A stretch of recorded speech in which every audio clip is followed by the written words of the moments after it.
नमस्कार दोस्तों आज मैं जिस एक्ट्रेस की बात करने जा रहा हूँ ये एक्ट्रेस किसी समय पर बेहद ही पॉपुलर एक्ट्रेस थी। दूसरी ही फिल्म से रातों रात स्टार बन गई थी। लेकिन कैरियर में एक दौर ऐसा आया कि बॉलीवुड में चारों तरफ बदनामी होने लगी। बदनामी इतनी ज़्यादा हो गई थी कि आखिर बॉलीवुड को छोड़ने का ही मन बना लिया। ये एक्ट्रेस है मीनाक्षी शेषाद्री। मीनाक्षी का जन्म हुआ था 16 नवंबर 1963 को धनबाद, बिहार में। धनबाद प्रेजेंट में झारखंड में आता है। मीनाक्षी एक फिल्मी नाम है जो इन्हें लीजेंड एक्टर मनोज कुमार ने दिया था। मीनाक्षी का असली नाम शशिकला शेषाद्री है। शशिकला उर्फ मीनाक्षी को बचपन से ही डांस करने का काफ़ी ज़्यादा शौक था। उसने बचपन से ही डांस सीखना शुरू कर दिया था। उसे एक नहीं, दो नहीं, चार चार तरह के क्लासिकल डांस आते थे जिनमें उसे महारत हासिल थी। भरतनाट्यम, कुचिपुड़ी, कथक और ओडिसी। मीनाक्षी ने 10th क्लास तक की पढ़ाई की है। उसके बाद मीनाक्षी ने eaves weekly miss India contest में हिस्सा लिया और जीत गई। ये बात है 1981 की। उस समय मीनाक्षी की उम्र महज 17 वर्ष थी। इसके बाद मीनाक्षी मुंबई चली गई और फिल्मों में ट्राई करने लगी। पहली फिल्म मिली साल 1983 में मनोज कुमार की पेंटर बाबू। ये एक फ्लॉप फिल्म थी। फिल्म बनाई थी मनोज कुमार ने और एक्टिंग की थी मनोज कुमार के भाई राजीव गोस्वामी ने। पेंटर बाबू हालांकि एक फ्लॉप मूवी थी, लेकिन इसी फिल्म को देख के मीनाक्षी को अपनी अगली फिल्म में कास्ट करने का मन बना लिया था सुभाष घई ने। ये फिल्म का नाम था हीरो। जैकी श्रॉफ की पहली मूवी थी। वैसे तो इससे पहले मीनाक्षी एक फिल्म में ऑलरेडी काम कर चुकी थी, लेकिन बावजूद इसके सुभाष घई ने मीनाक्षी को रीलॉन्च करने का मन बनाया और उसे अपनी फिल्म में नया नाम दिया मीनाक्षी। कहा जाता है कि शशिकला को मीनाक्षी नाम रखने के लिए मनोज कुमार ने कहा था, लेकिन कुछ रिपोर्ट्स के आधार पर यह भी कहा जाता है कि जिस समय सुभाष घई मीनाक्षी को अपनी फिल्म में रीलॉन्च कर रहा था, उसी समय सुभाष घई ने शशिकला को मीनाक्षी नाम दिया था। सुभाष घई ने मीनाक्षी को लेकर फिल्म बनाई और ये फिल्म एक सुपर डुपर हिट फिल्म साबित हुई। जैकी श्रॉफ और मीनाक्षी शेषाद्री हीरो फिल्म से रातों रात स्टार बन गए थे। सुभाष घई अपनी एक्ट्रेस को लेकर कई बार बदनाम हो चुका है और उसकी बदनामी का कारण है कि सुभाष घई अपनी फिल्मों में रोल देने के बदले नई नई हीरोइन से कॉम्प्रोमाइज़ कराता है। सुभाष घई और मीनाक्षी का नाम भी हीरो फिल्म के दौरान काफ़ी ज़्यादा चर्चा में आया था। इन दोनों के अफेयर्स की खबरें मीडिया में चलने लगी थी, लेकिन हीरो की रिलीज के बाद दोनों एक साथ नज़र नहीं आए, जिससे लोगों को साफ हो गया कि इन दोनों का अफेयर नहीं था, बल्कि जो रिश्ता था वो सिर्फ एक फिल्म तक सीमित था। हालांकि सुभाष घई के साथ मीनाक्षी ने 1985 में एक और फिल्म में काम किया था। ये फिल्म थी मेरी जंग। इस फिल्म के दौरान भी दोनों के नाम की काफ़ी ज़्यादा चर्चा हुई। वैसे कहा तो ये भी जाता है कि इस फिल्म के दौरान मीनाक्षी और सुभाष घई की आपस में लड़ाई हो गई थी। लड़ाई होने का कारण ये था कि मीनाक्षी हर फिल्म के लिए कॉम्प्रोमाइज़ नहीं करना चाहती थी। वो चाहती थी कि उसने अभी तक जो भी फेवर किया है उसी के बदले में उसे सुभाष घई आगे अपनी फिल्मों में लेता रहे। इन दोनों का रिश्ता भी यहीं पर ख़त्म हो जाता है। इसके बाद इन दोनों ने साथ में किसी भी फिल्म में काम नहीं किया। वैसे 1985 में ही मीनाक्षी ने जैकी श्रॉफ के साथ में एक दो फिल्में और भी की थी। ये फिल्में थी मेरा जवाब और पैसा ये पैसा। हालांकि फिल्में तो ये दोनों फ्लॉप हो गई थी, लेकिन इन्हीं फिल्मों के दौरान जैकी श्रॉफ और मीनाक्षी का अफेयर शुरू हो गया था। मीनाक्षी की गाड़ी फिल्मों में चल निकली थी। वह हर साल 8-8, 10-10 फिल्मों में काम कर रही थी। मीनाक्षी ने उस समय के टॉप के सभी एक्टर के साथ में काम किया था। ऋषि कपूर, मिथुन चक्रवर्ती, अनिल कपूर, सनी देओल, राज बब्बर, अमिताभ बच्चन, सभी के साथ में मीनाक्षी की जोड़ी को काफ़ी ज़्यादा पसंद किया गया था।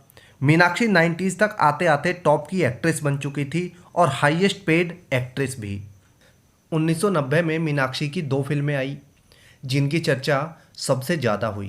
पहली फिल्म थी जुर्म, जिसमें मीनाक्षी के अपोजिट थे विनोद खन्ना। इस फिल्म से इन दोनों के अफेयर की खबरें काफ़ी ज़्यादा चर्चा में रहने लगी थी। हालांकि विनोद खन्ना उस समय शादीशुदा थे, तो इनके प्यार की खबरें जल्दी ही दब गई। 1990 में राजकुमार संतोषी एक फिल्म बना रहे थे। ये फिल्म थी घायल। इस फिल्म से मीनाक्षी और राजकुमार संतोषी के बीच अफेयर शुरू हो गया था। कहा तो ये भी जाता है कि राजकुमार संतोषी मीनाक्षी शेषाद्री से शादी करना चाहते थे, लेकिन मीनाक्षी ने उनका ये ऑफ़र ठुकरा दिया, जिसकी वजह से इनकी शादी नहीं हो पाई। हालांकि इसके बाद भी मीनाक्षी ने राजकुमार संतोषी के साथ में 2-3 फिल्मों में काम किया था। ये फिल्में थी दामिनी और घातक।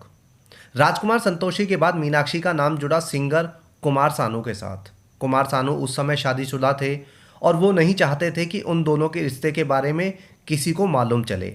इन दोनों का रिश्ता चोरी छिपे 3 साल लंबा चला, लेकिन 3 साल के बाद इन दोनों के प्यार की खबरें कुमार सानू की वाइफ तक पहुंच गई। कुमार सानू की वाइफ ने पहले तो दोनों के खिलाफ सबूत इकट्ठा करने शुरू कर दिए और जब उसके पास ठोस सबूत आ गए तो उसने अपने पति कुमार सानू से सवाल जवाब करने शुरू कर दिए। कुमार सानू की वाइफ द्वारा सवाल जवाब करने के बावजूद भी कुमार सानू और मीनाक्षी का रिश्ता नहीं टूटा। इसके बाद कुमार सानू की वाइफ ने मीडिया में बयान देना शुरू कर दिया और अपने बयानों में वो मीनाक्षी को ही ब्लेम करती थी। कुमार सानू और मीनाक्षी शेषाद्री का प्यार इस कदर परवान चढ़ रहा था कि दोनों को ही कुमार सानू की वाइफ की बयानबाजी से कोई फर्क नहीं पड़ रहा था। कुमार सानू ने अपनी बीवी के पास घर जाना भी छोड़ दिया। कुमार सानू और मीनाक्षी लिव इन में रहने लगे और कुमार सानू जो भी पैसे कमाते सारा मीनाक्षी पर ही लुटा देते थे। इस सब से परेशान होकर 1994 में कुमार सानू की वाइफ ने कोर्ट में तलाक की अर्जी दे दी। कोर्ट ने जब डाइवोर्स का कारण पूछा तो कुमार सानू की वाइफ ने साफ साफ शब्दों में मीनाक्षी का ही नाम लिया था। इस न्यूज़ को मीडिया ने बहुत ज़्यादा कवर किया था, लेकिन इस मुद्दे पर ना कुमार सानू ने कभी कोई बयान दिया और ना ही मीनाक्षी ने। माना तो ये भी जा रहा था कि कुमार सानू के तलाक के बाद मीनाक्षी और कुमार सानू आपस में शादी कर लेंगे, लेकिन ये डाइवोर्स का केस इतने गंदे तरीके से ख़त्म हुआ कि तलाक होते होते मीनाक्षी की इमेज को बहुत ज़्यादा नुकसान हो गया था। जब तक कुमार सानू का तलाक हुआ तो मीनाक्षी की काफ़ी ज़्यादा बदनामी हो चुकी थी, इसलिए मीनाक्षी ने कुमार सानू से दूरी बनाने में ही अपनी भलाई समझी। कुमार सानू से अलग होने के बाद मीनाक्षी ने कुछ इंटरव्यूज़ देकर अपनी इमेज को सुधारने की कोशिश की।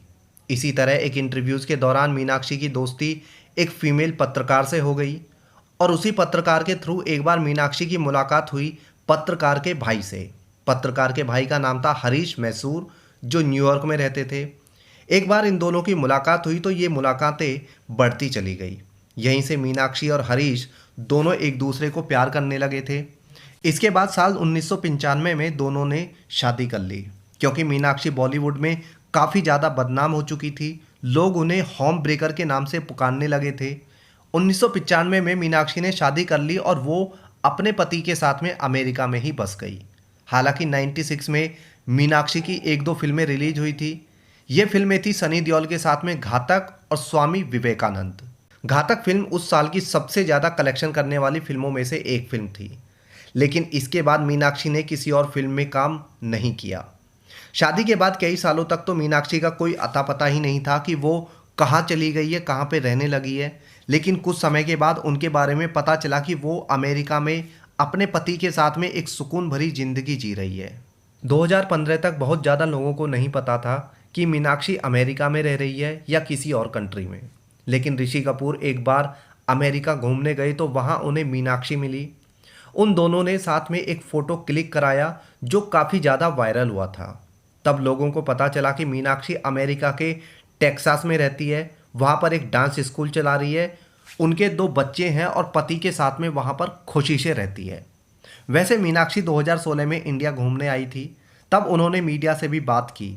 मीडिया से बात करते समय उसने कहा भी था कि अगर भविष्य में उन्हें अच्छे और दमदार रोल मिलते हैं तो वो बॉलीवुड में ज़रूर फिर से कमबैक करना चाहेंगी।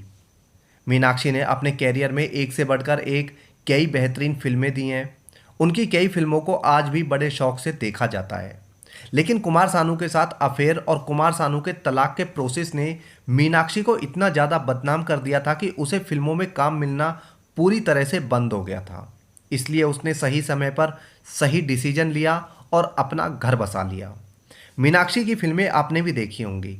आपको उनकी कौन सी फिल्म सबसे ज़्यादा अच्छी लगती है ज़रूर बताना। इस वीडियो में इतना ही। जय हिंद।